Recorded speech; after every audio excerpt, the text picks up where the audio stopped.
राधे राधे। स्वागत है आपका विमला भट्ट आंगनबाड़ी ब्लॉग में। सुबह के 9 बज चुके हैं और मैं कर रही हूँ अपने ब्लॉग की स्टार्टिंग 9 बजे से। तो दीपावली की आज छुट्टी है, तो आप लोगों को भी मैं एक बार फिर बोलना चाहती हूँ कि दीपावली की बहुत बहुत शुभकामनाएँ। और मैं आज आप लोगों को बहुत सारी चीज़ें जानकारी देना चाहती हूँ। जो है मेन है आज कि हमारी आंगनबाड़ी में कितने सारे संगठन हैं और कितने सारे संगठनों में कितने सारे लोग सरकार के पास जाते हैं, यानी हमारे निर्देशालय में जाते हैं, हमारे जो विधानसभा का घेराव करते हैं, हर जगह जाते हैं और अपना विरोध प्रकट करते हैं, देखते हैं कितना उसका लाभ मिलता है। तो अभी सुशीला खत्री जी जारी की हैं, वो भी एक संगठन से हैं और वहाँ की जिला अध्यक्ष प्रदेश अध्यक्ष सुशीला खत्री जी हैं और वो भी अच्छा काम करती हैं, ऐसी बात नहीं है, काम करते हैं। लेकिन हमारा कहने का मतलब है कि सब लोग मिल के अगर हम इस काम को करते तो कितना अच्छा था। एक संगठन, जो 6 संगठन है उनका एक संगठन बनता, एक मुट्ठी बनती। हम 5 उंगलियां जब हमारी दूर दूर होती हैं तो उतना हमको लाभ नहीं मिल पाता, और अगर हम एक मुट्ठी बन जाते हैं तो उसका हमें बहुत लाभ मिलता है। तो ये सभी लोग जानते हैं। और आज मैं आपको केले की पकौड़ी बनाना भी सिखा रही हूँ और उसका मैं कोफ्ते बनाऊंगी। केला, कच्चा केला, उसको उबाला मैंने और उबालने के बाद में उसको मसलूँगी। मसलूँ के बाद उससे मैं पकौड़ी की तरह बनाऊंगी, जैसे कोफ्ते बनाते हैं लौकी के, वैसे। तो बहुत सारी जानकारी मैं आप लोगों को देना चाहती हूँ। प्लीज़ वीडियो में पूरा बने रहे। और ये देखिए, ये साथ साथ मैं आपको जानकारी भी देती हूँ और इस चीज़ का भी मैं ज्ञान बताती हूँ। ये कच्ची मूंगफली है और ये अदरक है, क्योंकि मैं प्याज लहसुन तो मैं डालती हूँ नहीं, मैं क्योंकि मैं नहीं खाती हूँ और मैं कान्हा जी को भोग लगाती हूँ, तो इसलिए मैं इसको कच्चे ही, इसको साथ टमाटर ग्राइंडेड करूँगी। और उसके बाद में ये मैंने कच्चे केले के उबाले हैं और ये मेरे लोहे की कढ़ाई अलग है कान्हा जी की, और ये भी कान्हा जी की ही कढ़ाई है। इसमें मैं उनके लिए खाना बनाती हूँ, यानी उनको भोग लगाती हूँ। मिठाई भी हमारे घर में है, अगर इसको खानी हो तो ज़रूर खाइएगा। अगर आप लोगों को मेरी वीडियो अच्छी लगती हो तो प्लीज़, मैं ये बोलती हूँ आंगनबाड़ी से संबंधित ही मत देखा करें, और चीज़ें भी देखा करें। और बहुत सारी जानकारी मैं देती रहती हूँ। अभी मैंने अपना किचन अस्त व्यस्त कर रखा है, अस्त व्यस्त है कि रेखा नेगी जी का जो सैनिटरी नैपकिन के बारे में जो बताया गया था, उनकी जो वीडियो वायरल हुई थी, उसमें सरकार ने उन पर जवाब तलब करने के लिए बोला गया है। और देखते हैं, तो सुनने में आ रहा है कि जो सुशीला खत्री जी हैं, उन जो कि प्रदेश अध्यक्ष हैं, संगठन का नाम तो मुझे भी नहीं पता, लेकिन वो 30 तारीख को यानी 30 अक्टूबर को धरना प्रदर्शन करने वाली हैं और निर्देशालय में भी से और सचिवालय तक कूच करेंगी। और ये सुनने में आ रहा है, और बाकी तो मुझे इतनी जानकारी नहीं है, पर मैं सुनने में आ रहा है कि वो बहुत ज़्यादा इस बार आक्रोश में है। और मैं सोचती हूँ कि हम भी साथ होते, अगर वो हमको भी साथ देते, सब सारे जितने हम संगठन हैं, एक बार हम इस चीज़ की लड़ाई आर पार की करते, क्योंकि हमें भी मानदेय के तय प्रमोशन का हो। और बहुत सारी आंगनबाड़ी कार्यकर्तियाँ प्रमोशन के कगार पे हैं, क्योंकि वो भी सोचते हैं कि हमारा भी प्रमोशन हो, उनमें से तो हम भी हैं।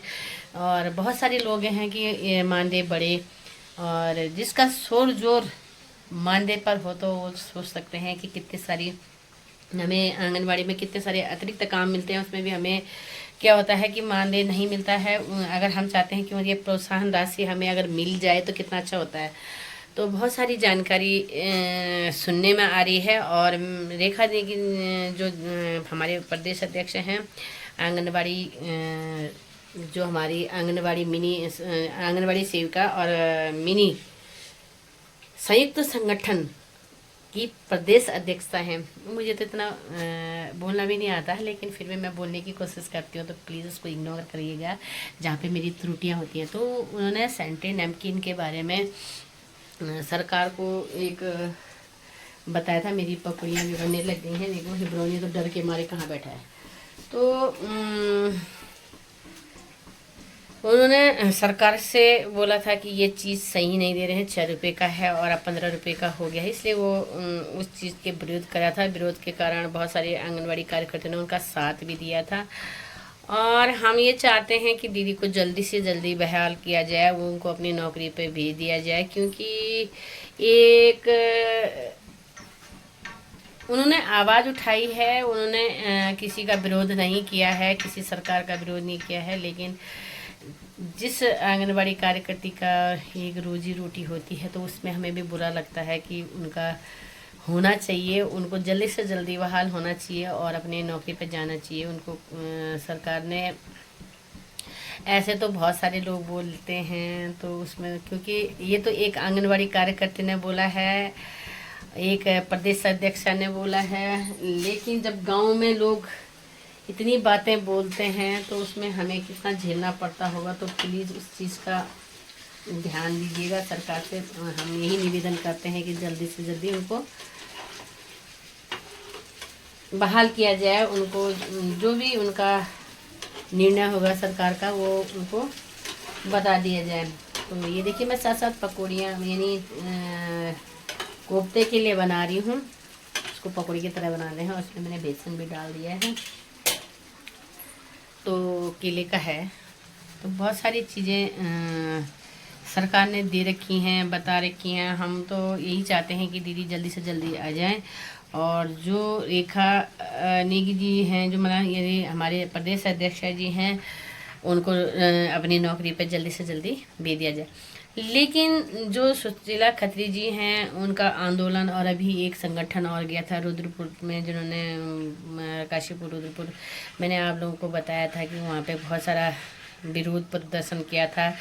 अतिरिक्त कार्यों के लिए भी उन्होंने बोला था और कहा था कि लगभग हमारा 26,000, मैं तो ज़्यादा ही होगी, 26,000 लगभग हमारा मानदेय होना चाहिए। और मैं सीरियस होके वीडियो में इसलिए नहीं बोलती हूँ कि मैं जब किसी जानकारी को सुनती हूँ, जानती हूँ, उसके बाद ही मैं इन चीज़ों को बताती हूँ आप लोगों को। और क्योंकि हम इतने बड़े यूट्यूबर भी नहीं हैं और इतने बड़े हम नेता भी नहीं हैं और हम किसी का इतना विरोध भी नहीं कर पाते हैं, क्योंकि हमारी रोजी रोटी इसी पर निर्भर है। अगर हम इस चीज़ को नहीं करते हैं तो फिर हमारा मानदेय कहाँ से आएगा, हमारा खर्चा कहाँ से आएगा। हम इतना विरोध नहीं कर पाते हैं क्योंकि हर इंसान अपने चीज़ों पे निर्भर होता है, अपने खेती पे निर्भर होता है, कोई किसी पे निर्भर होता है। तो आंगनबाड़ी वाली सिर्फ आंगनबाड़ी पे ही निर्भर होती है। आप लोगों को पता होगा कि दिन में, रात में, शाम को, सुबह, कभी भी हमारे लिए काम आ जाता है तो हम उसे काम करना पड़ता है। अगर हम उस काम को नहीं करते हैं तो फिर आप समझ सकते हैं कि हमारा मानदेय कट जाएगा। तो इसलिए हम अपना मानदेय भी नहीं काटना चाहते हैं। और मैं देखो, आप मेरी इस टोकरी को देख रहे होंगे, ये देखो, ये मैंने बनवाई है खास कर रोटियों के लिए। उसमें मैंने कपड़ा रखा है। और मैं और बताती हूँ, ये देखो गगरी है पानी के लिए, जो कि मैं गगरी का ही पानी पीती हूँ। अभी मैंने किचन ज़्यादा साफ़ नहीं कर रखा है, लेकिन तब भी साफ़ है क्योंकि कान्हा जी के लिए जब भोग बनता है तो किचन साफ़ होना ही चाहिए। और हुआ है, ऐसा भी नहीं है कि नहीं हुआ है। और सुबह सुबह का टाइम है, मैं भी नीचे से ही जो मंदिर है, मैं मंदिर से ही ऊपर को आई हूँ। तो कान्हा जी को नला धुला के अपना उनको भोग लगा के अब मैं ये तैयारी करने लग गई हूँ, क्योंकि छुट्टी का मैंने भी लाभ उठाया है। हूँ धूप में, क्योंकि दोपहर का 2:30 बज चुका है। और ये देखिए, आज गोवर्धन पूजा है तो इसकी छुट्टी मना रहे हैं हम लोग। और मैं ये कढ़ाई भी कर रही हूँ धीरे धीरे। खाली बैठना भी मैं पसंद नहीं करती हूँ। मैंने जो आपको पहले भी बताया था कि इस हिसाब से मैं टाइम पास कर रही हूँ, खाली बैठना अच्छा नहीं लगता। और शायद यही जीवन की खूबियाँ होती हैं, अगर इंसान कुछ ना कुछ करता रहे तो उसका टाइम का पता नहीं लगता। तो मैंने कहा थोड़ा मैं इसको भी कर लेती हूँ, क्योंकि एक छुट्टी मिली है, उसके बाद फिर टाइम नहीं मिल पाता। तो आप लोगों को मैंने बहुत सारी जानकारी दे दी है कि मैं ये देराड़ी खाल, वहाँ पे देखो खेल हो रहे हैं। ग्राउंड है जो यहाँ पे, वहाँ पे खेल हो रहे हैं, शायद क्रिकेट शुरू करेंगे बच्चे। और यहाँ पे पटाखे भी बज रहे हैं और सामने बकरियों के ग्वाले भी लोग बैठे हैं। और वहाँ पे देखो कितना सुंदर लग रहा है। और मेरे तार की चिमटी भी अच्छी लग रही हैं, बहुत ही सुंदर लग रहा है बैठा हुआ यहाँ पे हम। ये देखिए काम करते हुए। अब मैं उठती हूँ। अगर आप लोगों को पूरी दिन भर की वीडियो अच्छी लगी तो प्लीज़ लाइक कमेंट शेयर ज़रूर करना। जाने लग गई है अपने घर को, ये देखिए, और चमक रही है बिल्कुल मुंह पे। तो मैंने पीठ लगा रखा था। अगर आप लोगों को अच्छी लगती है तो प्लीज़ लाइक कमेंट शेयर ज़रूर करना। एक ही चीज़ को मत देखना, अपने आंगनबाड़ी का वीडियो और चीज़ भी देखिए करिएगा प्लीज़। जो हमारी चौथान का कितना खूबसूरत व्यू है, मैं छत पर बैठी हूँ, आनंद ले रही हूँ इसका। व्यू तो देख लीजिएगा कम से कम। अगर आप लोगों को अच्छी लगती हो तो लाइक कमेंट शेयर ज़रूर करना। चैनल पर नए हो तो सब्सक्राइब करना बिल्कुल मत भूलना। मिलती हूँ मैं आपको नेक्स्ट ब्लॉग में, तब तक के लिए बाय बाय। जय श्री कृष्णा, राधे राधे।